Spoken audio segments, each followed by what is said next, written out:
Hello there friends and welcome to JJ Painting. I am JJ and today I have a bit of an announcement for you. So I have been nominated to do Challenge 99. I know, right? What are you thinking? What is Challenge 99? I hear you ask. Well, I'll tell you. Challenge 99, quite simply, is I have to source and paint a full Space Marine battle company at full strength for £99 and 99 pence. Yes, that's right. I have to acquire 100 Space Marines, 100 plus Space Marines, for less than £100. And I'm going to go into the rules a little bit and what's going to be going on precisely with what the makeup is. So let's have a little dive in. So as I've stated already, the purpose of this challenge is to get about 100 plus Marines for less than £100.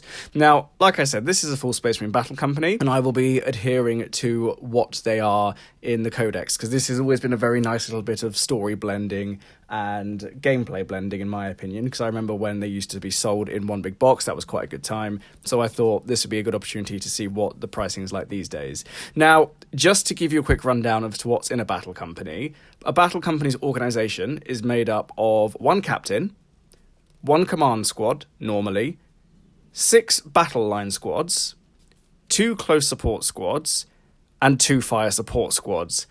There's also the options of things like dreadnoughts and transports, whether those be rhinos or drop pods or even land raiders if you're feeling really ambitious.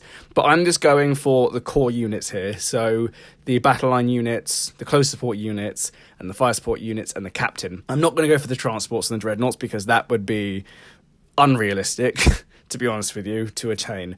But this is why I'm focusing on these core things here. Now, just to give you a quick idea as to what each of those things mean, in case you're not sure, I'll give a quick rundown. So the 6 battle line units are the core troop units from the Space Marine Codex, and those troop units can include things like the tactical squad, the intercessor squad, and some of the other chapters do have little differences here and there. So Black Templars have the Crusader squad, and the Space Wolves have their own things.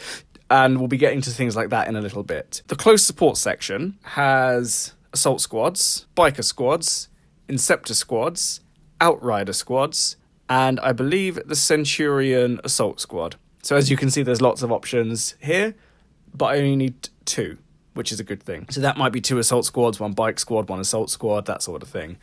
Last of all is the fire support squads. So for this, there's the Devastator squad, the Hellblaster squad, the Eradicator squad, the Centurion Devastator squad. So again, a lot of options here, a lot of devastating options here. And again, I only need 2 of them. It's quite funny to think that you've only really got 2 options, or 3 options really, for the battle line units. But when it comes to fire support and Devastator, you got so many more. I find that really interesting. And just as a note, I know that Space Marines also have things like the Scout Squad, the Incursor Squad, and the Inceptor Squad, but all of those come under what's known as the Vanguard. And Vanguard doesn't really count towards your actual battle line units, even though they are battle line. I know it's a bit weird, but this is kind of how it works out because they're a separate thing in their own way. And then obviously the command section is the captain, the command squad, occasionally a chaplain, and now since 8th edition happened, 2 lieutenants, which I think is quite a nice little addition, to be honest with you. There are rules to this. Now, if I was to take just the firstborn units at the RRP, so the captain, the command squad, the 6 tactical squads, assault squad and devastator squads, all of this would probably come to about £382.50 by my last and most recent estimate. If I was to go for all Primaris, in a similar vein, this price would go up to over £500. Huge difference, right? Massive difference, but that's just the price we're working with here. So, obviously this is going to be quite a challenge, but I think it's going to be quite a fun one. But what are the rules of this challenge? Because there are some rules. So, rule number 1. Every squad has to be at full strength, as is established in the Codex. So the idea of this is to be a full-strength battle company. There's 100 Marines around that number in a battle company. So realistically, I don't want to be going below 100 under any circumstances. So if I have Inceptors, they have to be a full-strength squad. If I have a bike unit, they have to be at the full-strength bike, so 8 bikes plus an attack bike. Most of these infantry squads, thankfully, maximum squads are 10. And at that point, I can just get those 10 models, and that's a big chunk of it done. So that's the first. The second rule is every single one of these models has to be authentic Games Workshop, okay? So any Games Workshop, any period, so I can use Rogue Trader Space Marines, I can use 2nd edition Space, but they have to be authentic Games Workshop. No recasts, and yes, Forge World is also available. If I can get anything from Forge World that makes for this challenge, then you know that something's up with that. I think it's fair to say. But that's rule number 2. Rule number 3 is a bit more of an interesting one because it's to do with the bits box. So I have a bits box, I have a massive box full of spare parts, and this is where this relates to it. So I do have access to my bits box, but I have very limited access to it. So I can do a like-for-like swap on anything. So if I have a pair of bolt gun arms that I want to swap out, I can do that.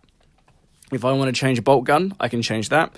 If I want to change a bolt pistol for another bolt pistol, just to swap the arms around on a model, I can do that. These can be like-for-like swaps. But what I can't do is start trying to trade up. So if you've got a regular Space Marine backpack, I can't trade that for a jump pack, for example.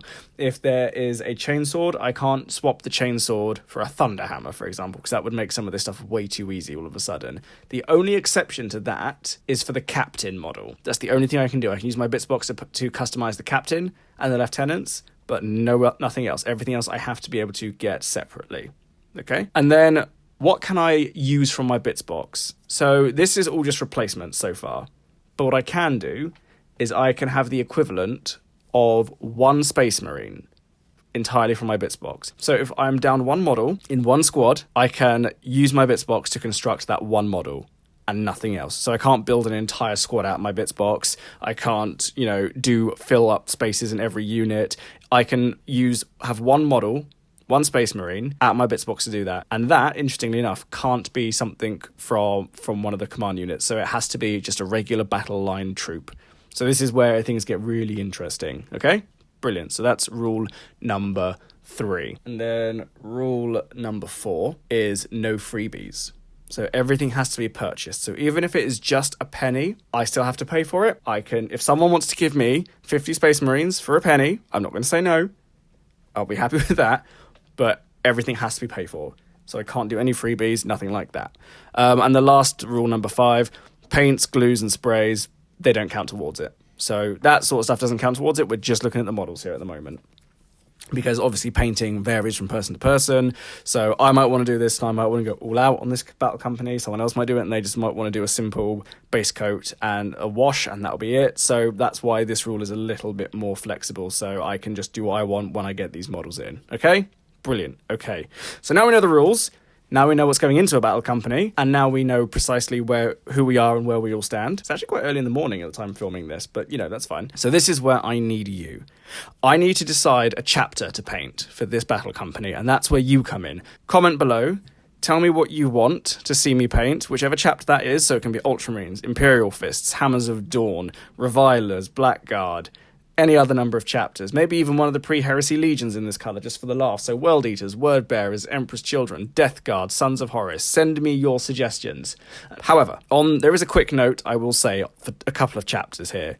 I won't be able to do Space Wolves because they have their own thing going for them. So anyone who's seen their codex, they have their own way of organising themselves. They have their own unit names. And because they're also much more individualised, there's no way to really relate that back to this at this time. I do want to do a Space Wolf company challenge at some point. I might find a way of making that work.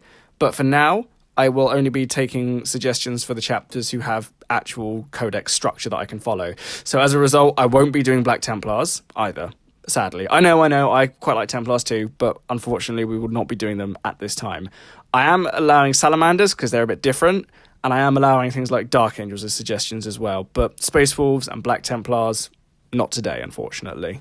So spread the word as well. I'm really excited by this challenge. Really, really excited, in fact. Spread the word. Please tell your friends. I'm JJ Painting on Instagram. You can find me on Facebook. My social handles are just about everywhere these days. I've really spread out in the last couple of months since lockdown happened. So please spread the word. I want to build up a little bit of buzz for this thing as well, just because I think it's quite an exciting challenge. And I'm sure that if I can do this, then other people can do it as well.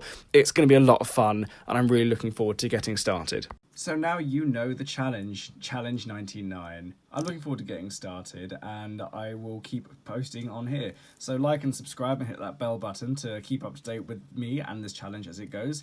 And take care. I'll see you next time, and have a lovely day. Goodbye.